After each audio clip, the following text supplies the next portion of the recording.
अस्सलाम वालेकुम वरहमतुल्लाहि वबरकातुहू। उम्मीद करती हूँ आप सब लोग खैरियत से होंगे। तो ये आज वीडियो जो टॉपिक है, आप लोगों ने देखा होगा थंबनेल में कि शौहर कैसे घर को जन्नत बनाए। ये तो हमेशा आप लोगों ने सुना होगा कि बीवी घर को कैसे जन्नत बनाए, बीवी को ये करना चाहिए, बीवी को वो करना चाहिए। बिल्कुल बहुत अहम है, सबसे ज़्यादा अहम तो बीवी के ऊपर ही है कि किस तरीके से उसको अपने घर को जन्नत बनाना है। लेकिन सिर्फ क्या एक इंसान कह सकता है, कर सकता है वो सब? नहीं। क्यों? ये कहावत आप लोगों ने सुनी होगी कि एक हाथ से कभी ताली नहीं बजती, दो हाथ तो चाहिए ताली बजाने के लिए। उसी तरीके से एक घर को जन्नत बनाने के लिए खाली बीवी काफ़ी नहीं है, शौहर भी ज़रूरी है। उस तरीके से शौहर के जो काम है, उसका अंदाज़ है, वो होना भी बहुत ज़रूरी है। जैसे कि बीवी के लिए कहा गया है शौहर को इज़्ज़त दो, शौहर का कहना मानो, अच्छे नमाज रोज़ा ये सब चीज़ें करो, और इस तरीके से आपका घर जन्नत होगा। बिल्कुल। लेकिन शौहर के लिए क्या कहा गया है? शौहर के लिए भी यही सारे हुक्म है कि आप अपनी बीवी को इज़्ज़त दें, अपनी बच्चों की माँ को इज़्ज़त दें। उससे क्या होगा? उससे ये होगा कि बच्चे सीखेंगे कि हमारे अब्बा, हमारे फादर, हमारी अम्मी को किस तरह से इज़्ज़त देते हैं। तो उस तरीके से फिर वो माहौल बनेगा, सब एक दूसरे को इज़्ज़त देंगे, माहौल बनेगा। क्यों नहीं बनेगा? सुकून कैसे मिलता है? जब एक दूसरे को लोग इज़्ज़त देने लगते हैं। और इज़्ज़त कैसे मिलती है? सिर्फ ऐसे नहीं कहने से कि हाँ मैं तुम्हें इज़्ज़त दे रहा हूँ, नहीं, ऐसी इज़्ज़त नहीं होती है। अगर बीवी कुछ कह रही है तो उसको ध्यान से सुनिए कि क्या ये सही कह रही है या गलत कह रही है।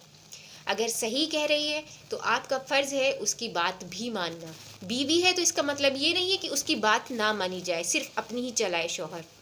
बीवी की बात मानना, उसकी रज़ा में रज़ा रखना भी उस शौहर का फ़र्ज़ है। और हाँ, अगर गलत है बीवी तो उसका फ़र्ज़ है कि उसको समझाए, ये इस तरह से नहीं, इस तरह से होना चाहिए। और फिर बीवी का फ़र्ज़ है कि हाँ शौहर की बात माने।